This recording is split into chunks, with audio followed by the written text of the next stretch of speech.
Halo semua, balik lagi di channel Toraokun. Sebelum pembahasannya dimulai, silahkan klik tombol subscribe dan aktifkan lonceng notifikasinya supaya kalian gak ketinggalan info dan teori terbaru seputar One Piece. Buat kalian yang mau informasi tambahan soal SBS atau databook, kalian bisa follow Instagram Toraokun. Di sana admin akan memposting soal SBS, databook, dan berbagai teori singkat. Sekarang lanjut ke pembahasan.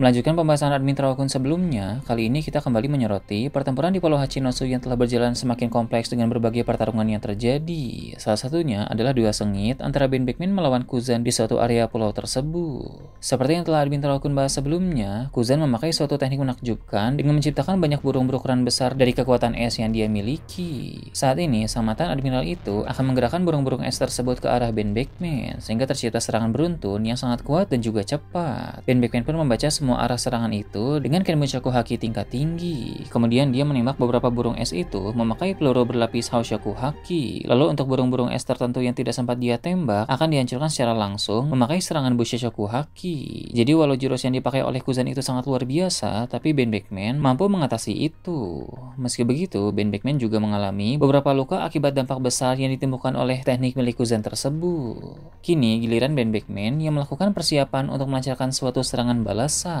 Memang belum diketahui teknik apa yang akan dipakai oleh wakil kapten bajak laut Akagami itu, tapi tentulah bukan teknik biasa. Jadi Kuzan sebaiknya bersiap-siap untuk menghadapi serangan yang akan Ben Beckman gunakan itu.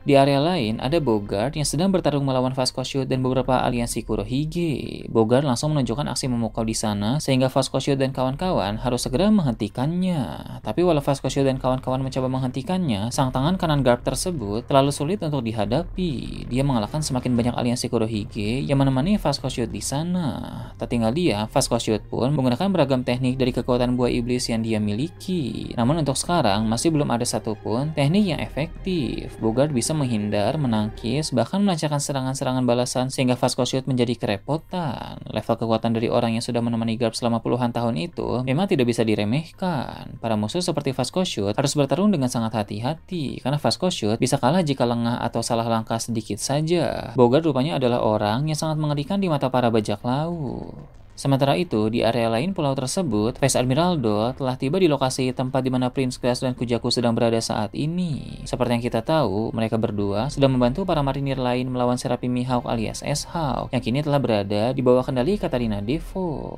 Di sana, Doll yang datang bertarung dengan sekuat tenaga bersama dengan Prince Glass dan Kujaku. Tiga marinir itu saling bergantian memakai beragam teknik masing-masing untuk menghentikan Seraphim tersebut, tapi S-Hawk masih tetap bertahan dan sangat sulit untuk dikalahkan. Doll pun bilang dia punya sebuah rencana, tapi mereka harus mencari kesempatan untuk membicarakannya dulu walau dalam waktu singkat. Kemudian di area yang berbeda, Vice Admiral Momo Usagi dan Tokikake mendatangi Seraphim Jinbei alias S-Shark yang sedang mengamuk. Sejak awal, dua Vice Admiral itu memang menjadi lawan untuk Seraphim tersebut. Mereka sempat membuatnya terhempas, tapi dia belum kalah dan malah menyerang para marinir lain yang ada di sekitarnya. Jadi Momo Usagi dan Tokikake pun kali ini benar-benar harus mengalahkannya.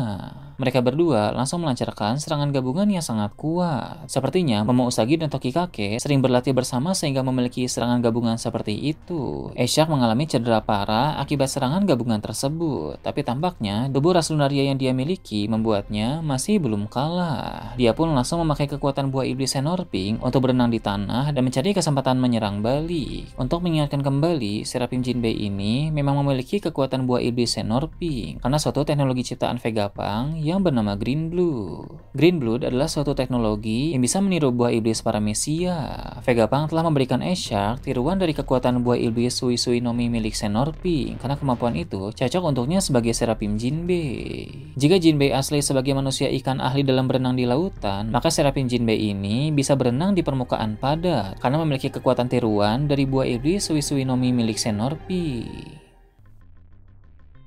Beralih ke tengah kota di Pulau Hachinosu, kekuatan Griffon milik Sang sedang beradu dengan kekuatan kegelapan Kurohige. Awalnya, Griffon Sang mampu untuk unggul, tapi Kurohige kemudian menggunakan kekuatan Gura-Gura Nomi untuk memberikan tekanan tambahan kepada Griffon milik Sang, sehingga sekarang adu serangan itu menjadi seimbang lagi. Tadinya, monster Griffon itu masih terhubung dengan pedang Sang, namun tiba-tiba Sang melepas monster Griffon itu dari pedangnya sehingga dia bisa bergerak dengan bebas. Hal ini juga pernah dilakukan oleh Shamrock di Pulau Elbaf yang lalu. Dia sempat melepas Cerberus dari pedangnya dan memerintahkan Cerberus itu untuk menyerang Loki. Sementara itu, Shamrock terbang bersama dengan Gunko ke tempat lain. Nah, di sini Shanks juga melakukan hal yang sama. Dia memerintahkan Griffon untuk menghadapi dua kekuatan buah iblis Kurohige. Sementara itu, Shanks bergerak dengan cepat untuk mencari celah menyerang Kurohige secara langsung. Dalam waktu singkat, Shanks tiba-tiba muncul di depan Kurohige. Kurohige tentu sangat terkejut, tapi dia sempat melindungi area kepala dengan tangannya memakai Bushioshoku Haki. Namun Shanks kemudian mengubah arah serangannya. Tadinya dia berniat menebas kepala Kurohige, tapi karena tangan Kurohige menghalangi area kepala, Shanks pun memutuskan untuk menebas tubuhnya saja. Sayangnya, tebasan Shanks tidak terlalu dalam, karena Kurohige sempat melompat mundur sehingga tebasan itu pun tidak mengenai jantung Kurohige. Meski begitu, Kurohige tetap panik karena sudah lama sekali dia tidak terkena luka fisik dari benda tajam seperti ini. Langkah yang Shanks lakukan tadi benar-benar adalah langkah yang sangat cerdas, sehingga kini dia berhasil melancarkan serangan telak kepada Kurohige. Berpindah ke area lain di Pulau Hachinosu, ada Smoker yang masih terus melawan para bawahan dari bajak laut Kurohige. Mereka sangat terdesak ketika menghadapi teknik asap dari Smoker, sehingga banyak dari mereka yang mulai bertumbangan. Namun tiba-tiba salah satu aliansi kuat Kurohige muncul di tempat itu, sehingga dia pun akan menjadi musuh yang cukup merepotkan untuk Smoker. Orang ini menguasai Bushioshoku Haki dengan sangat baik, jadi Smoker harus berhati-hati dalam penggunaan buah iblisnya. Sampai sejauh ini, Smoker bisa unggul karena yang dia lawan adalah para bawahan yang tidak ahli dalam Bushioshoku Haki, sehingga mereka tidak bisa mengatasi logia asap milik Smoker. Namun, aliansi Kurohige yang baru datang ini terkenal dengan keahlian Bushioshoku Hakinya, sehingga dia pasti bisa mengatasi logia asap Smoker. Lalu di tempat lain lagi, ada pula kru inti Shanks bernama Building Snake yang bertarung melawan Sanjuan Wolf. Awalnya, mereka sudah sempat bertarung di area tepian pulau dan Building Snake berhasil menang. Kemudian Dokyu datang memberi ramuan pemulihan instan kepada Sanjuan Wolf, sehingga dia bangkit kembali dan bertarung lagi melawan Building Snake di area kota yang ada di sana. Obat dari Dokyu itu memang bisa memulihkan Sanjuan Wolf dan juga membuatnya menjadi lebih kuat. Tapi ada efek samping menyakitkan setelah pengaruh obatnya habis. Karena Building Snake tahu jika hanya adu serangan saja dia tidak akan bisa menang, maka dia pun mulai mencari titik kelemahan dari Sanjuan Wolf. Orang dengan tubuh sebesar Sanjuan Wolf tentu memiliki kelemahan yang bisa membuatnya tumbang. Building Snake memulai serangannya dengan menebas persendian di kaki Sanjuan Wolf, sehingga raksasa itu seketika langsung jatuh. Kemudian setelah Sanjuan Wolf jatuh, Building Snake menebas di bagian dahi Sanjuan Wolf, karena di sana ada semacam bekas luka. Sepertinya itu adalah bekas luka dari pukulan Garp tempo hari, karena Garp memang pernah memukul dengan telak bagian dahi Sanjuan Wolf. Area dahi yang sudah terluka itu memang sedang dalam keadaan lemah, sehingga ketika Building Snake menebasnya, Sanjuan Wolf seketika langsung tumbang.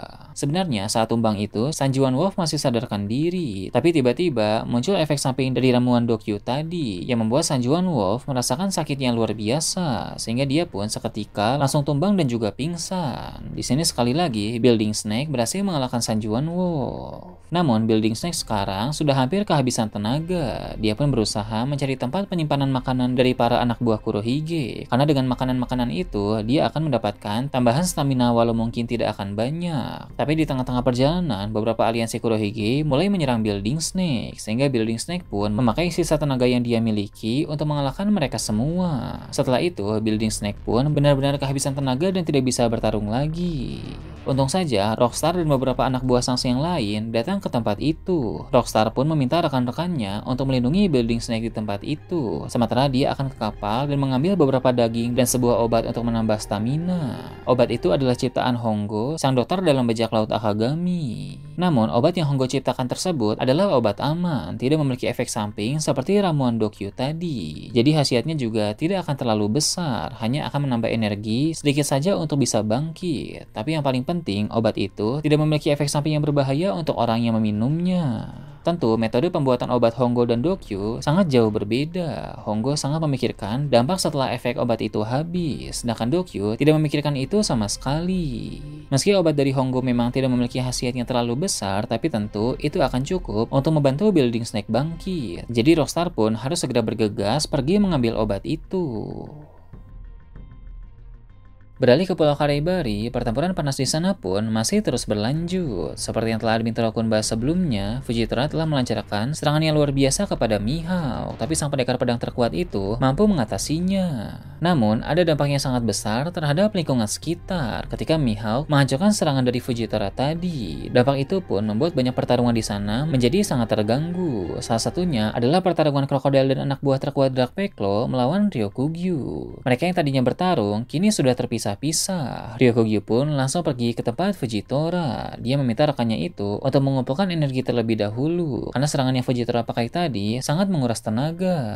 Sementara Fujitora mengumpulkan energi, Ryokugyu akan mengambil alih duel melawan Mihawk. Di sini Ryokugyu akan sangat berhati-hati karena Mihawk sedang berada dalam mode iblis tahap kedua. Mode iblis membuat kekuatan, kecepatan, dan reaksi dari Mihawk mengalami peningkatan yang sangat drastis karena dia mengoptimalkan penggunaan haki di tubuhnya, sehingga Ryokugyu pun tidak boleh lengah. Sang admiral itu harus bisa bertarung dengan cerdas dan juga hati-hati, karena jika salah langkah, dia bisa langsung terbunuh oleh serangan Mihawk. Di area lain pulau tersebut, ada pertarungan antara Serapin Doflamingo melawan suatu kelompok raksasa dari luar Elbaf yang tergabung dalam jaringan dunia bawah. Walau para raksasa itu cukup kuat, tapi sudah ada 2 dari mereka yang berhasil dikalahkan oleh Serapin tersebut. Kini, krokodil pun akan mendekat ke tempat itu untuk membantu para raksasa melawan Serapin Doflamingo.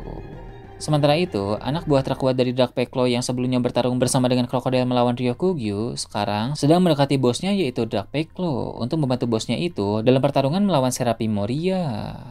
Beralih ke tempat lain yang jauh dari sana, markas Kaisar Dunia Bawah bernama Umid kembali disorot. Seperti yang telah admin Terokun bahas sebelumnya, di markas itu adalah Vite dan Barges yang memantau perkembangan konflik antara pasukan revolusi melawan pemerintah dunia.